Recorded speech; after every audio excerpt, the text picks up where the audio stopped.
I think every man has a need to have a workshop. There's got to be a place at home where you can go into and find seclusion and find something you enjoy. I'm very proud of my workshop. I built this workshop, or at least I started it about 11 or 12 years ago. I've been adding to it ever since, and of course it's always a mess, but I try to keep it as clean as I can. There's always bits and pieces of paint from every project, some oil drips, some everything. But I can look at my workbench and I can recognize every project I've ever had through the stains on the workbench. But I really would like to show you some space-saving ideas that I think I've come up with that may be of interest to some of you when you're a little bit limited for workshop space.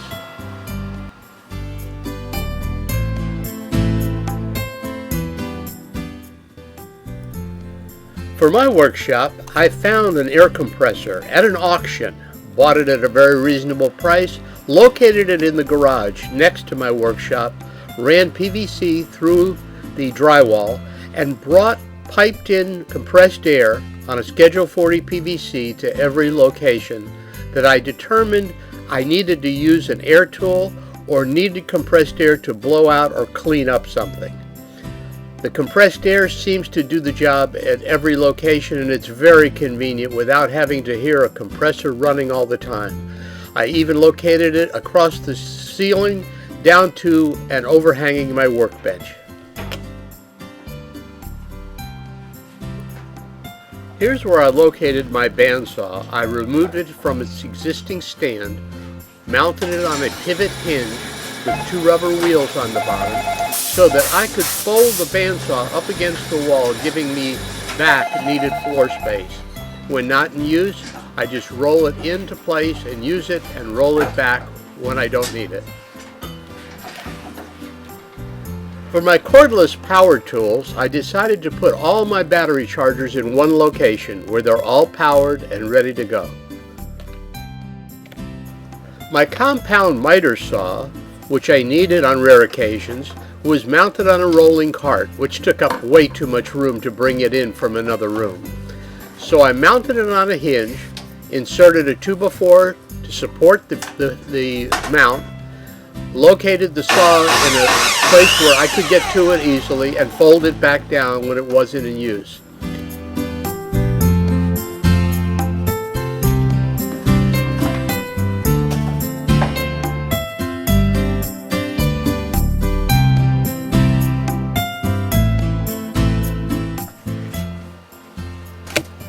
My parts washer, which I needed to clean metal parts and things I was working on, I mounted on top of a file cabinet.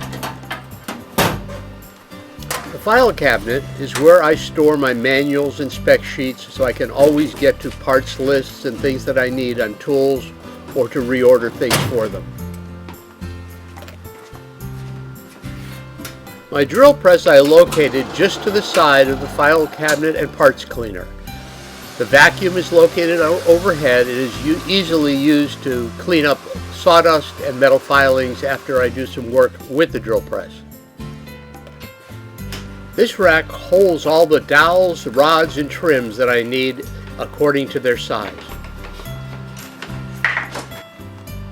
The centerpiece of my workshop is my workbench, where I've mounted my 10-inch table saw level in the workbench itself.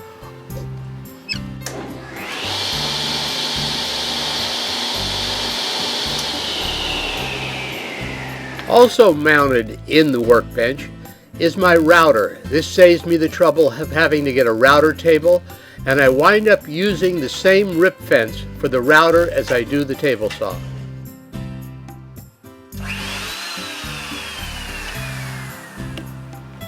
And as always, there's a small vacuum mounted close by to clean up after using the table saw and the router.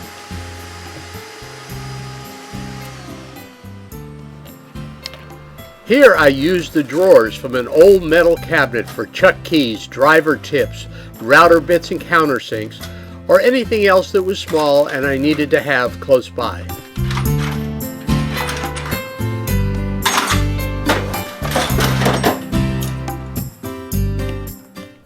To store small parts, I bought plastic bins with covers on them, built shelves to fit their size, and located them throughout my workshop.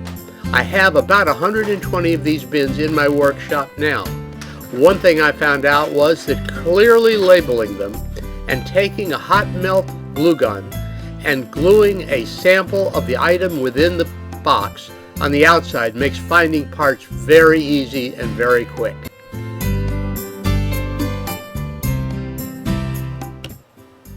Although my workshop may look like a mess, it's just like my desk. I know where everything is that's in there.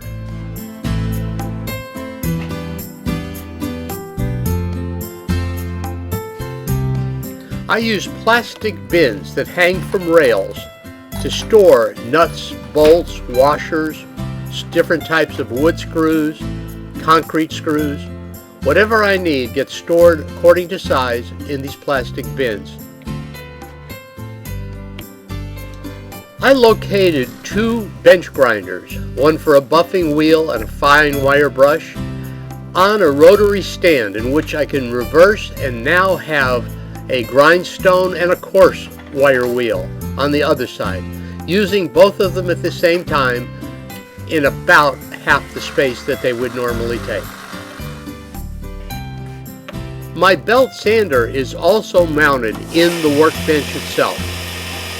Has a cover, so it really is out of the way when it's not in use.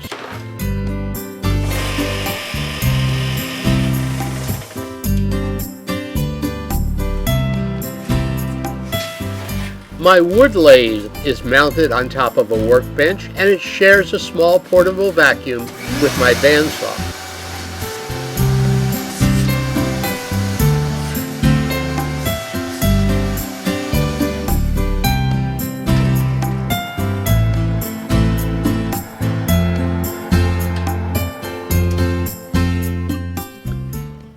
When I'm not using my wood lathe, I remove a pin and the lathe gets hinged and folds up back against the wall.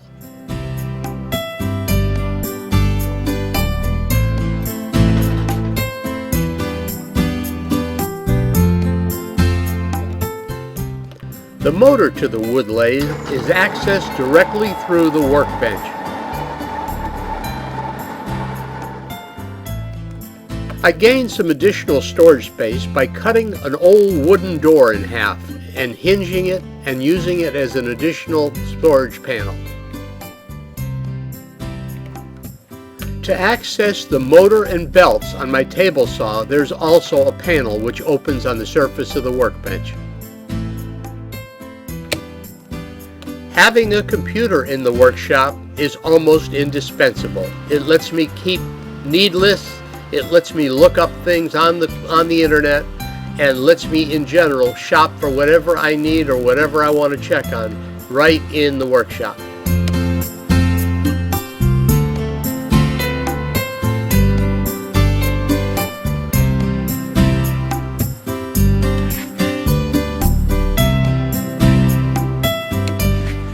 Among other things I've installed in my workshop are a large ceiling-mounted fan for ventilation and faster drying times for projects, a television, and a security monitor.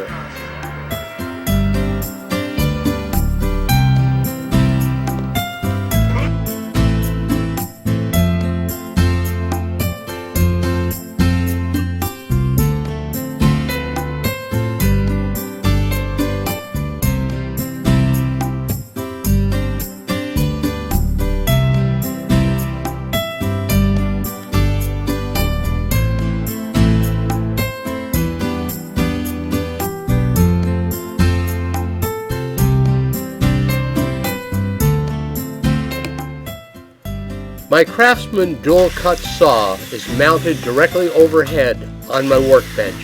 It hangs in place and stays out of the way until I need it.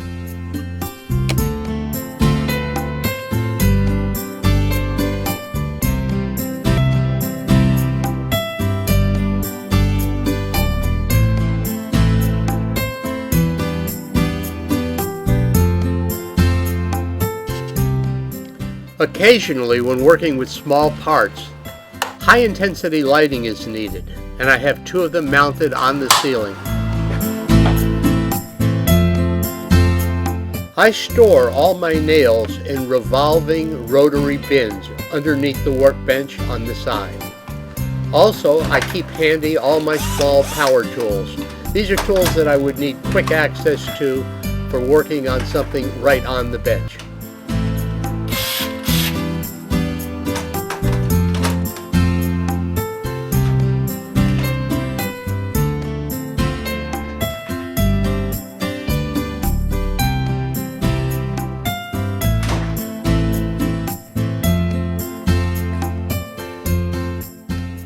I hope that this video has provided you with at least one good idea for your workshop. Please let me know what you think with a YouTube comment.